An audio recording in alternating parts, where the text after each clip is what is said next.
Voilà musidɓe ono wonɓe sibude assistance humanitaire d'urgence nokku kala ka wonti ɗon assalamu aleykum meɗen salmini on meɗen weltani on meɗen jarni on Mouradu moƴƴuru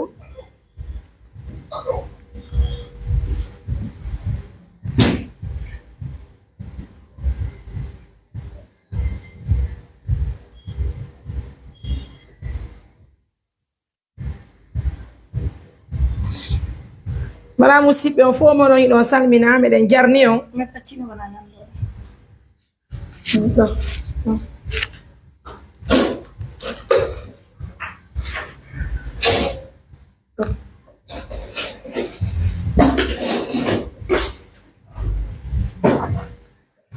Voilà musidɓe ono wonɓe sibude assistance humanitaire d'urgence nokku kala ka wonti ɗon assalamu aleykum haray ko andintingol ɗon ko jawonatana ko sagata hewtuɗon ka meɗen ni hanki haray no réseau ji ɗin ala jaɓude few kono alhamdoulillahi rabbil alamina haray ɗe weltani julɓe Allah ɓe fo wona o ma o eɗen salmini ɓe nokku kala ka ɓe wontiri haray ko andintingol ɗon ko sagata on hewti fayintin ka meɗen mbayɗon hande en halduno hanki yoɓe arka bureau ga tinden haray mo wonde sonnajo makko o musidɓe haray julɓe Allah ɓe fof no weltana na o ma o eɗen salmini ɓe kadi e hoore teddugal haray noon ko 11h men halduno men ar kono golleji ɗin hande gila weeti miɗen occupi Mouradu moƴƴuru haray ko andintingol on taw musidɓe ko adi kon taw haray ɗon andi hiɗen maddino programme gila hanki ɗaɓɓutugol oji o feetuɗo noddirteɗo Aissatou mo timmi hakkille mum timma o yaafoto haray gila hanki miɗo ɗaɓɓutude mo ɓay yumma makko iwittugue ɓe hewti ka meɗen mamu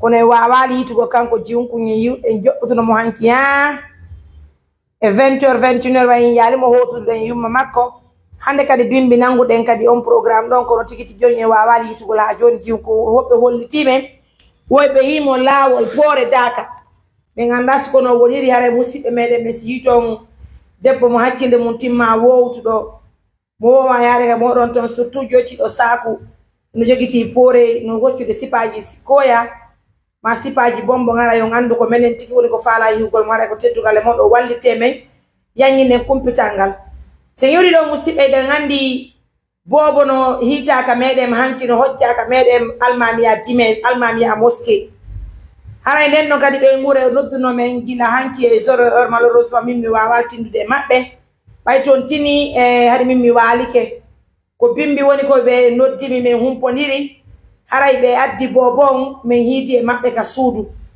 haray noon musidɓe ɓay kañum ɓe addi on bobo hiitaɗo ka meɗen almamiya tere almamiya mosquée pardon mi yodduno e maɓɓe mi landiɓe ko honno woni ko ɓe hocciri on bobo ɓe holli wondema bobon ko hanka nder cour maɓɓe woni ko naqa min alhamdoulillahi rabbil alamina onon tigi o weltanama haray yo Allah ɓeydu duuɓi ɗin yo Allah ɓeydu kadi barki ɗin e baraji ɗin musidɓe haray kañum ɓe hoccuɓe ɓe on bobo ko yimɓe tato wonno ko hewtilan ka suudu ɓay ɓe hewtilan minni ɓe on jarama ko ni tigi warrete minni si woni bobo hoccama koyo waru kisan déclaration hollon halfinaɓe laamu ngu haray ko wonɗum woni ko haani fi si bobo ɗettama bobo hoccama si bobo yiyama e Carrefour yiyama e dambugal cour ma kala ko bobo hiita haray mo hana weeɓitede andine laamu ngu ko wonɗum woni ko fewndi minni joni takko moɗon ɗo mi waway landade mi nodda laamu ngu mi holla laamu ngu haray moƴƴere ko heɓuɗen kon par ce que ko moƴƴere wiyete ɓay ko fi ɓiɗɗo ni toni ɗen Allah ko Allah waɗu barke bobon hokkoramo balɗe cellal haray musidɓe ko teddugal e jamaji ɗi fof ɓay kañum ɓe goren en hewtika suudu miɗo apprêtade yaltugo ɗaɓɓitoygol haray o debbo mo timma kono mi jaɓɓori ɓe hoore teddugal mi holli ɓe wondema haray dey si suka nde ɗo hunde waɗi kamɓe taw ɓe jarama ko ɓe looti o bobo ɓe tambitimo jemma on peetu ɓe bugitakimo ɓe accalmo bari ngati bobo hara yo Allah hokkuɓe kamɓe kadi ko Allah waɗi barki e mum mi hattori mi noddi kippuɓe fi bobo ɓen ka action sociale ɓen no wiye monsieur Diaby ɓay mi noddi ɓen mi holli ɓe haray dey woni ko bobo hiita nokkure ko wiyete ɗon almamiya mosquée monsieur Diaby landi position amen aussi mi hewti ka bureau min mi hewtali ɓe ni wonde ɓayɓe ka lawoli ɓe arde min Allah o ala mi kuppi téléphone noon mi noddi ɓe ko wiyete au projet haray ɗo gandi ko ɓen kadi kippi hiwgo sonnaɓe ñe bobo ɓen ka meɗen mi noddi ɓe mi holliti ɓe haray fi présence o bobo mi noddi kadi haray action sociale on ɗum ko madame Penda kamɓe on directrice préfectoral mi noddi kadi directrice régional action sociale on fen o sayro wontirɓe Conakry mi holli be haray muradu go fewndi ko min be non joni bay o bobo addama hanka mojo bere haray min ko mi wawata faalede si tay woni kambe laamu ko himbe newni ko be accordam men quelques jours ou quelques semaines dare se wala battage médiatique dare se hita enene o bobo bay hande si bobo woni no hita ma si bobo hoccama haray ko hasi ko mo beno landade déclaration fi ettugol bobo adopta on bobo kono ko honno mbure modjude ma ko honno modani kanyum bobo ko si wadi battage médiatique alla jonniti e nene o bobo bay birada nene bobo no moddi buri o birada ko wonde sorande hande be bobo be musibe lan tangi nyata ko pel ko golle hande woni ko be huwi sina no golle an mi huwata mami memata mami ukkuta ko e muradunu on fatike haray ko bawto dum don kanyum halfina be bobo be action sociale be ni mariam haray joni hollam men be me weltike haray laamu hunde ti bobo menen mabbe tigi men yimmi me yaadi ka laptan chef de quartier mabbe o nodda be holla wonde ma joni dey haray laamu hunde ti bobo pour l'instant handaren sinene bobo yiti on faltike me yey ka laptan me wali consultation bobo be windi ordonnance e ko bobo doa nyaamude ko mojo bere men den assistance humanitaire d'urgence bayna hikka fuddi me yey ka pharmacie me sodi ko doa sode ko men sodi nyamete bobo kanyuma e termus bobo nye valise bobo be jonni lam bobo be inni o be jogito bobo hande balde do fejja me wada émission ji men dara si tay woni men hita e nene o bobo man be gura nene o bobo musibe hala ko don ko fejji gila bimbi hanki kide hantelen kikide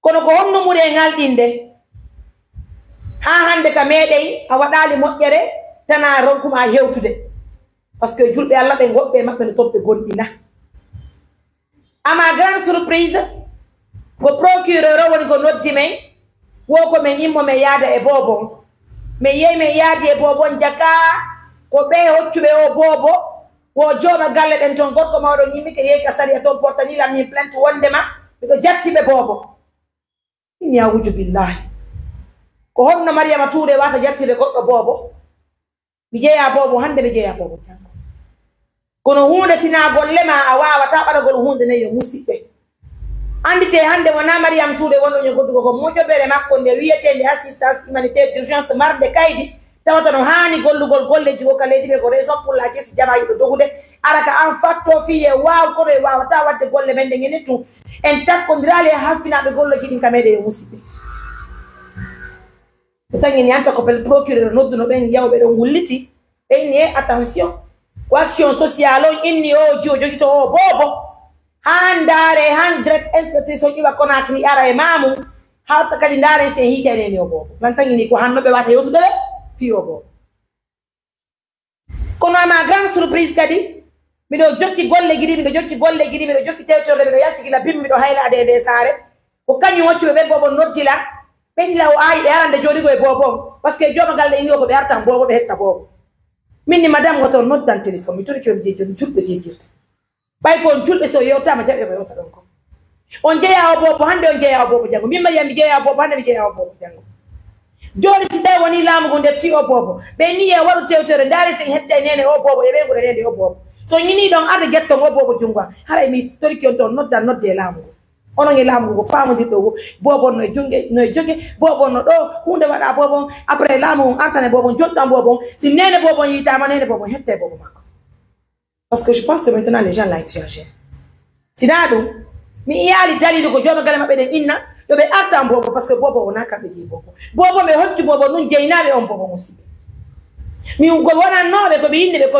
yo be wakkilo be wala tewtore ka fami mabbe to ka be ngureji ndare ko hombo je o bobo artire nene o bobo wato nene o bobo ndare ko sabu honno woni ko so isini o nene bobo hango bugiti o bobo makko musibe kono inde ko be hetta bobo joma gale inde be wobe jatta be yede ni wobe jatta bobo haray musibe pigidi no hulbini acce mi tori ko be jeejo no juldo jeegirte wade ngore men doy andite pigidi foko dokkal Allah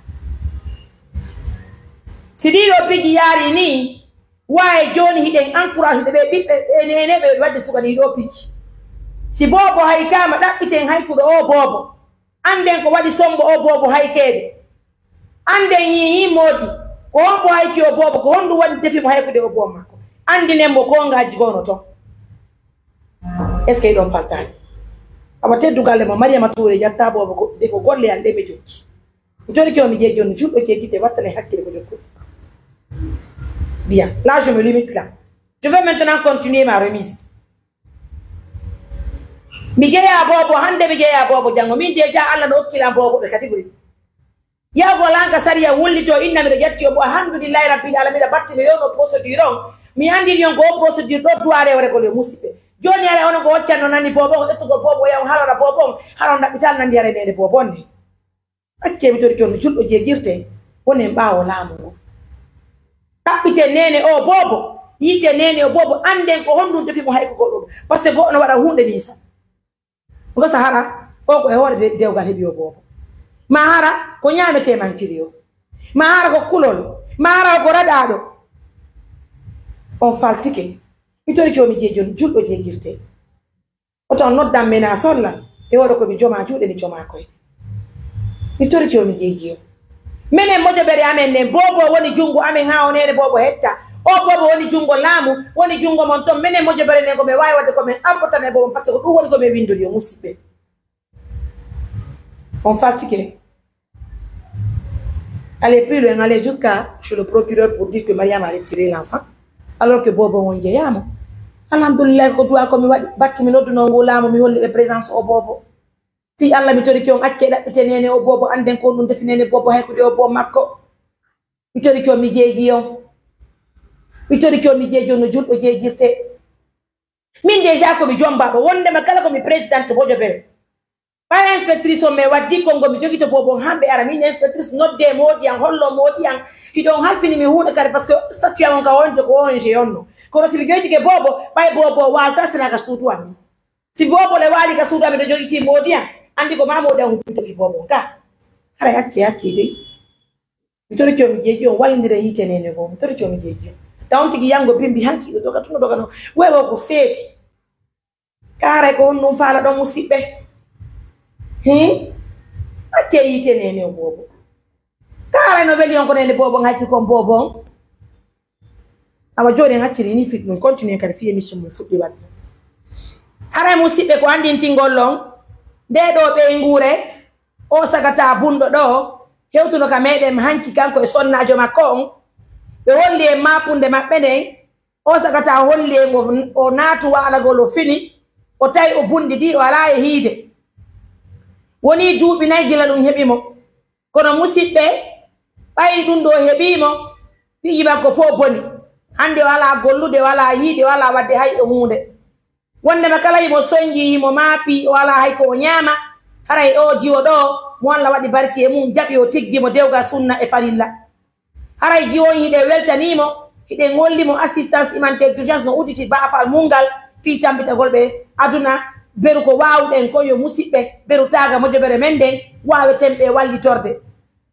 haray ko andinti golle musibbe julbe ala wonbe sibude assistance humanitaire d'urgence mo jobere menden ko mo jobere waltanede miskinabe waltorobe fi Allah woti annabijo haray ko andinti gollon o sagata mi tuuma oni si ko arani kameden baytu ko hanki woni ko hiwdembe hande noddiribe fi yewgolbe moddere nde Allah kadi wadi barki e mum haray nyande o nyande hide walitade julbe ala be wona dole marde ko Allah okkori en sabu ko Allah okki en kutu ko Allah woni ko newnani en ko Allah woni ko walitori e musibbe haray weltadi ke jomangon e weltadi ke partenaire plus de 1000 personnes ka li hino sivu de mi do tori on partage ki émission ji walito don men andi ten ko miskinaabe julbe Allah be wonde nye walitade kala andu do wuri sedda maya e poma hara e waltorto mo ko fi Allah woti annabi jo musibbe tu pas kono makata sabi gede sabi ok chéri rogie na to do windan jonna haje numéro ma vas-y hara musibbe be hanki ko hoto no ka meden hande nyewiri be moddere nde Allah wadi barki e mum haray do ngandi hanki o sagata hollune sonnajo makko ko tela yagal wonno e wadde kono non sabu tampere kanyum sagata o hebanali mo machine o hebanali mo golle hay e hunde bayi mo tampi mo bundidi wala hiidi hay e hunde musibbe haray hande si tay woni be alano hanki feere hay sina piji bu okku debbe haray hande en juwire mo de moddere mon frère yimmi darra yafuda nangi modi ma chérie immo anga haray ko teddugal le modon mon frère mi betana la machine bala na la takko makeda oui kasi vas-y ok là-bas c'est bien haray mon frère il a connu là ah Mamadou Lamarana haray viens m'aider s'il te plaît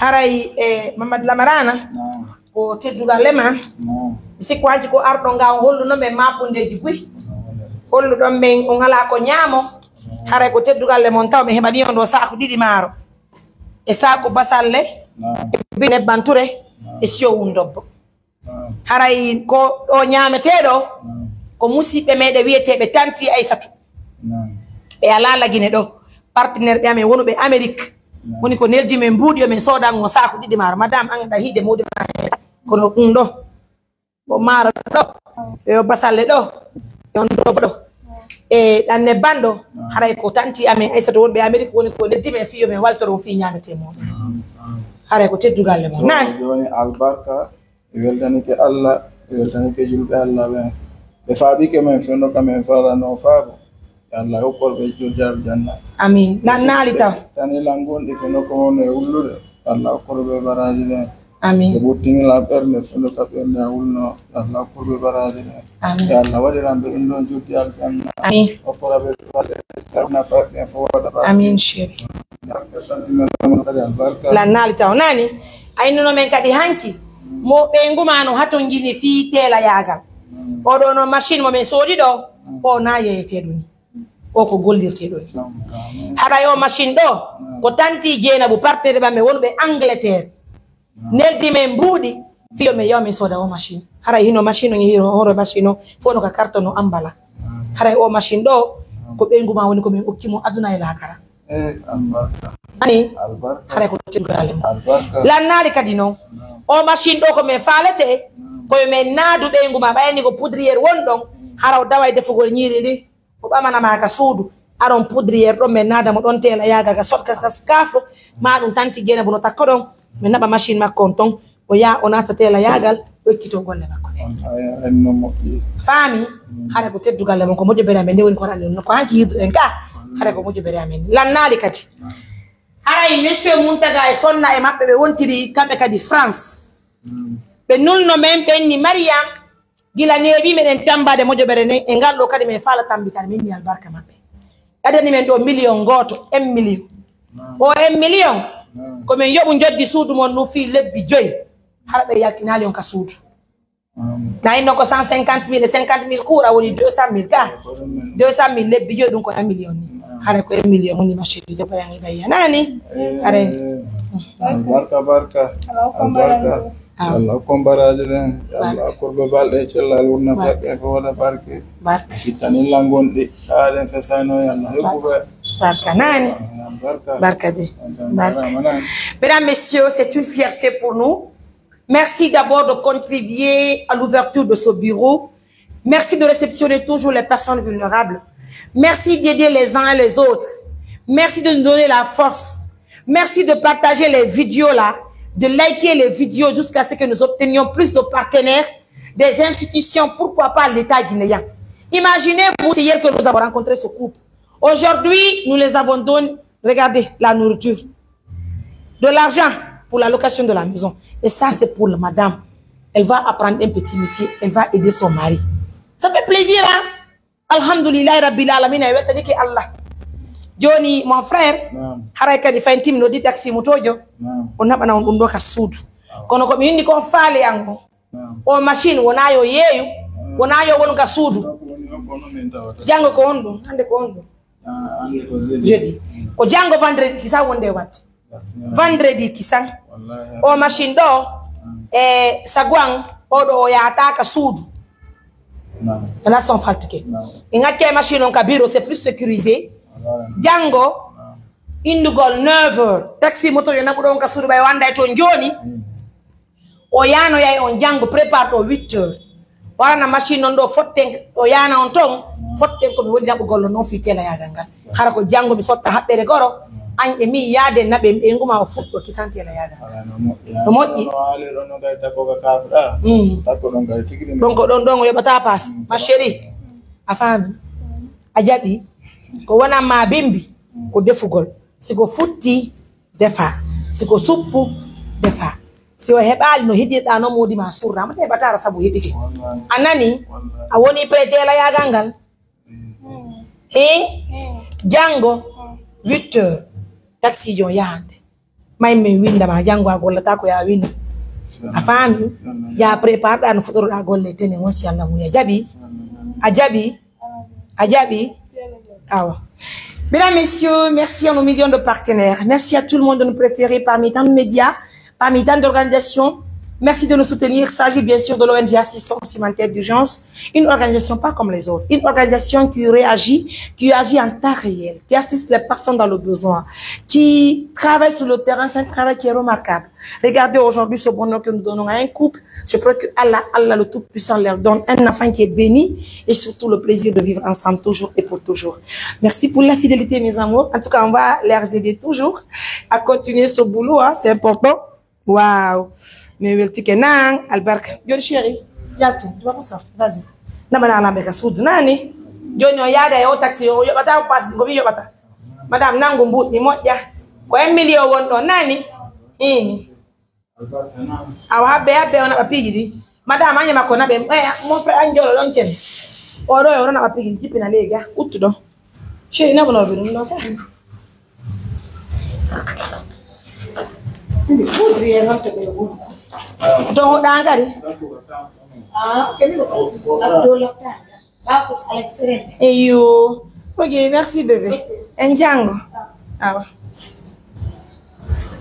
mi welti ke nani mesdames, messieurs, je vais vous montrer un autre matelas woyo mini on que nene meden nembiro meden hebi matelas di de danki didi ka hara ko do ki do danki woni ko yuri Allemagne musibe meden babira meden mi joni ki do danki ablayo hewtinye haray danki kin kanyuma e ponzo no ando e déjà ina bika flawato haray ko teddugale modo nani.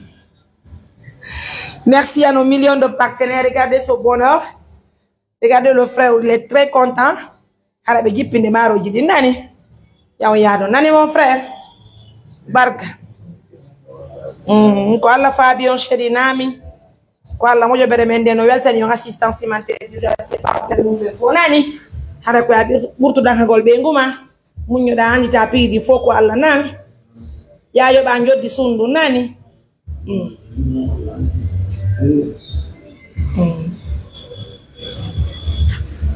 sabale si be nguma wabi jodi golle haray ala ko en hebal say kadi partenaire be go waldi kadi FIFA en ting no njodi sundu be do harabe soñgata ha heba hitade ma duubi didi haray don kan no moddi goro si sonnajo ma wawi mekke den jodi no hebi ko golla haray ala ko en hebal nan chéri hana ko munyagol wakkilo anta pigidi foko alla nani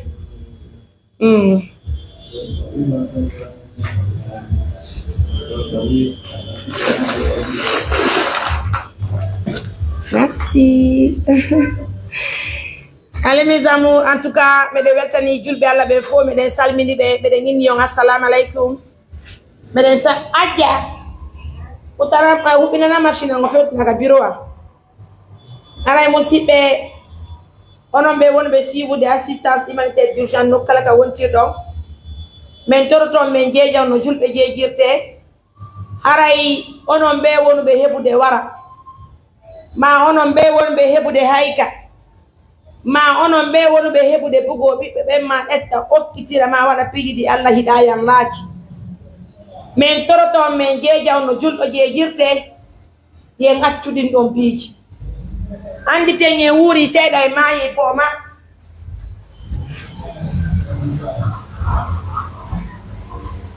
addi ko odo hattist ki windugo ko wanda wadde ni anduga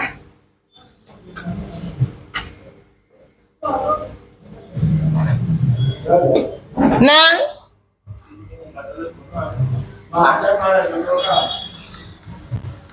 mimi na ono ake ya do nganta mongo ya to mimi na mo ya nawo si partner ben kadi walli fi gite de si Allah jabi e ya ndare si operato na Barka de. Barka. Voilà, mesdames, messieurs. Aray. Barka chéri nani. Barka bui.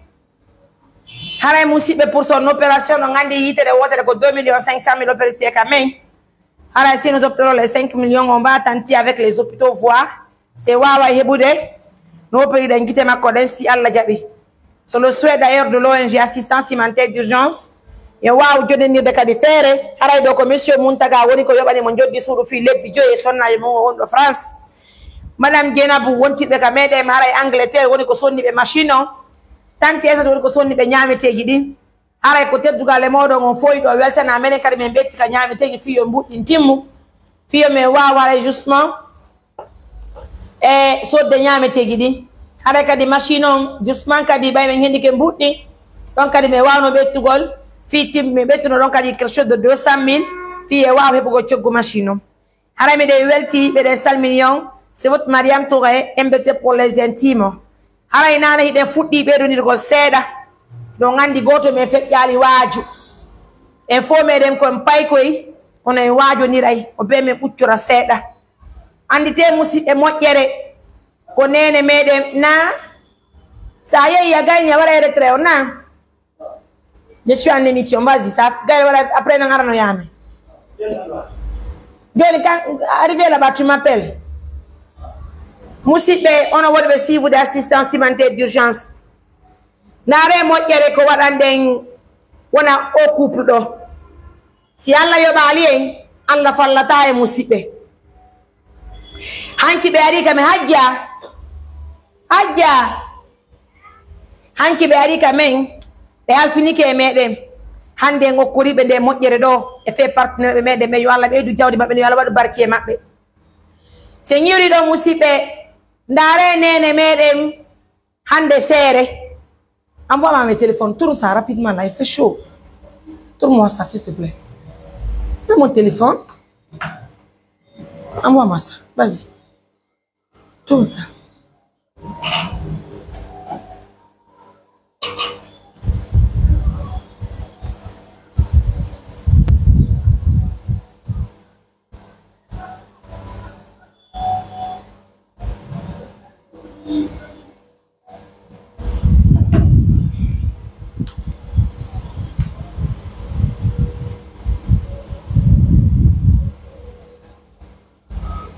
Ene ajaray haja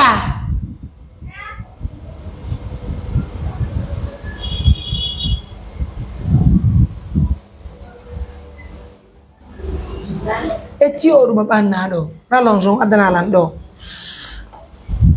prise ma.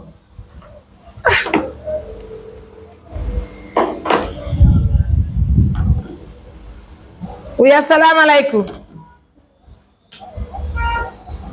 On a là ton autre dit là.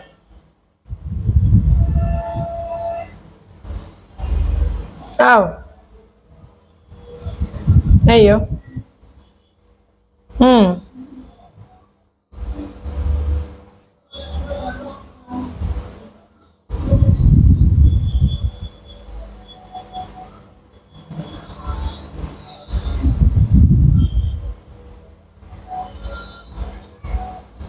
Ah, monsieur, je n'ai pas de laisser à la mouinane. Bien. Voilà, monsieur, on a un si vous des assistance humanitaire d'urgence, ça a quoi dire qu'on y des salmini julbe à la be faux partenaire, mais nous calcabe on tire. Hara quoi des tingol be monsieur be pigi di faux ko no faux fotata. Hara pigi di wela fi quoi dire qu'on y des salmini partenaire, mais ben. Donc, monsieur, haray nene menen be fottude be nyande wete julde ne andi te moƴƴere ne mi do tangini jungo yontere pettebi en didi suudu hiden darnane be 2 chambres salon et toilettes magasin et une cuisine. C'est pas la force de Mariam Touré, c'est pas la force des membres de l'ONG, mais c'est la force de Allah et le soutien de tous les partenaires de confiance partout à travers le monde. Voilà des choses qu'il faut applaudir. Voilà des choses qu'il faut encourager dans ce pays. Imaginez-vous, c'est la 8e maison construite par l'ONG Assistance Humanitaire d'Urgence à travers ses partenaires. Mais c'est du jamais vu en Guinée. Oui, c'est une fierté. Normalement, c'est une fierté. 8 maisons, 8e maison, on vous dit, 8e maison en Guinée. Alors que ce n'est pas l'État. Ce n'est pas l'argent de l'État. C'est l'argent des bonnes volontés, nos partenaires, les personnes qui nous soutiennent. Nos tantes de valeur sont eux qui nous donnent de l'argent. Mariam, va me construire telle maison. Fais-moi ça, une mosquée pareille. C'est une fierté pour nous, mes amis. C'est un gars nous sous mappe. Hakkude bonni Allah mo wuri seeda ma e poma parce que be no dudi hala hanno dudi hala kono moddere ne si wadi be waltata do publication benna kaari jo modi woddere kaari wadi si nene mede nyen darnani be no suudu en gayni hakkude mon nyala hodo mabbe go hay e goto ala panu solaire hara hande wadi panu e no suudu hakkude mon nyi Allah yurmira ben si be duwike e duwaki ba Allah ta ko moddi ko haray wona moddere wadden musidɓe sen jonniti ndun suudu julɓe Allah ɓe fof ɓe immike ɓe ari ɓe tawdama e nden moƴƴere en jonniti ñande inauguration ndun suudu ko hombo e ma woɗi falaka tippude ma mo hakkude mon ñi Allah qui ne veut pas le faire parce qu'il faut parler pour parce que moi je me dis que vraiment c'est vrai que il y a des dossiers sur TikTok, sur Facebook, mais parlez un peu du bienfait des gens. Sortez maintenant la fête des émissions. Il faut dire que vraiment, faisons en sorte d'attirer l'attention de l'État guinéen sur nos différentes activités. Là, c'est normal.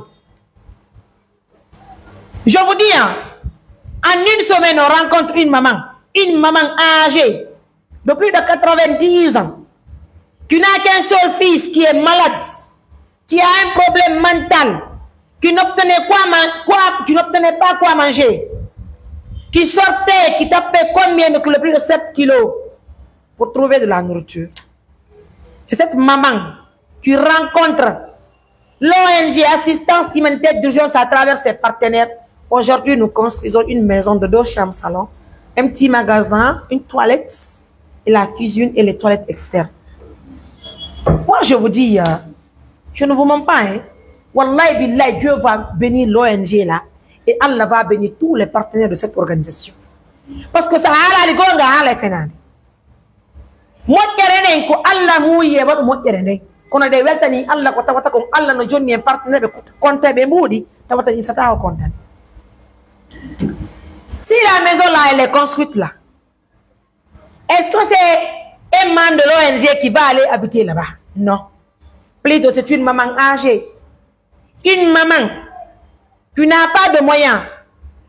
C'est une maman qui va venir habiter dans cette maison. Une maman qui était abandonnée. Aujourd'hui, la maman a combien? Aujourd'hui, la maman a la joie de vivre seulement de cette maman.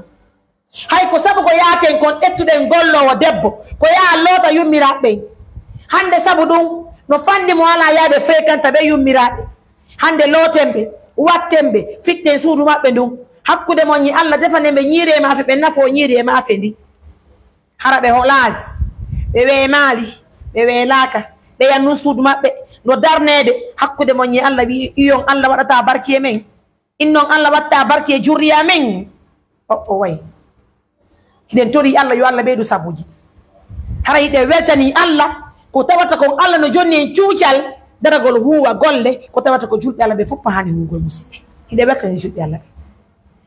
Nous saluons l'effort de tous les partenaires qui nous soutiennent de près ou de loin. En tout cas, préparez-vous. Il y a un partenaire de être plus nombreux. Nous vous invitons aussi à prêter-vous pour l'inauguration de cette maison parce que c'est pour très bientôt.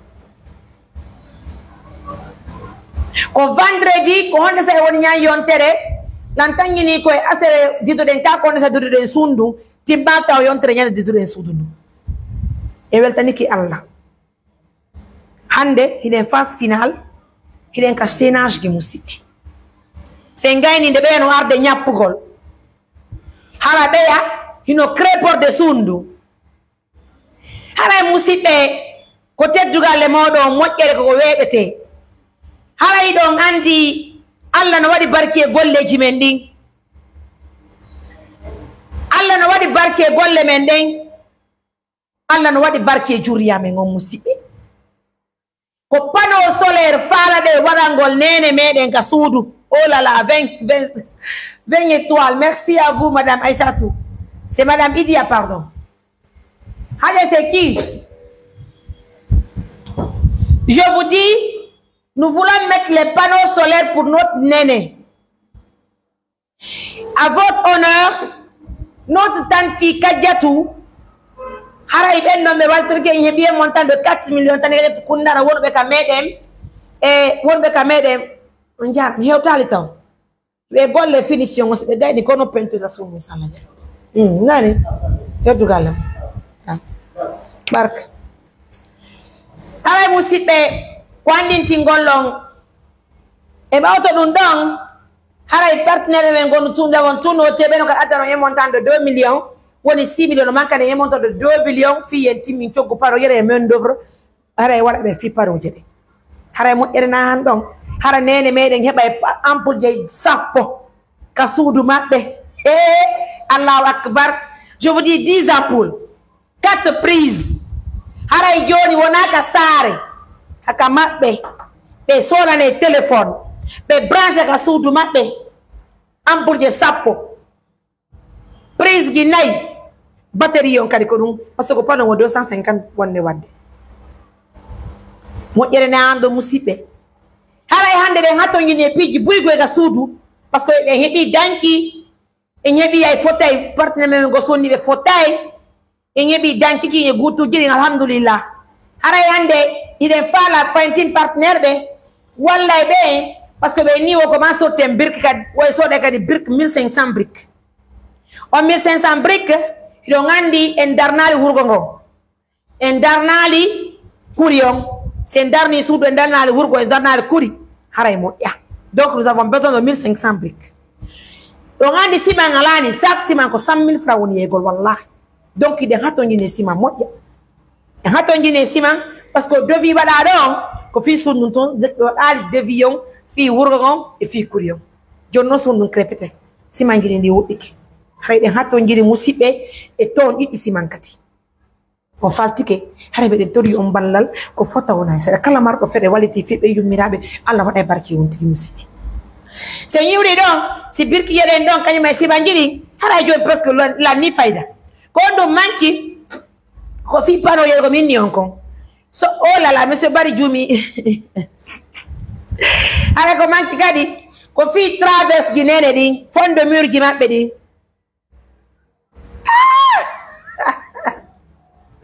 se yiwri ɗon kadi musidɓe ɗon andi o ñiññila ko mambaɗa douche interne ka on douche interne no woodi karo wattede ka douche haɗa ɗe yana ɗe liɓata ko ma labiɗen douche on joni po on tun ko yeyete ko 600 000 hanki mi lani no pongo 650 000 ɓaccanala 600 000 karo yoɗen ɗo to ko waɗnoɓe karo labbinen hara nato wara har c'est nickel vous savez quand tu as une présidente qui est chaude là qui est civilisée oh là là 5 étoiles I love you 322 étoiles dans cette émission. Ton voile te va très bien, la maman.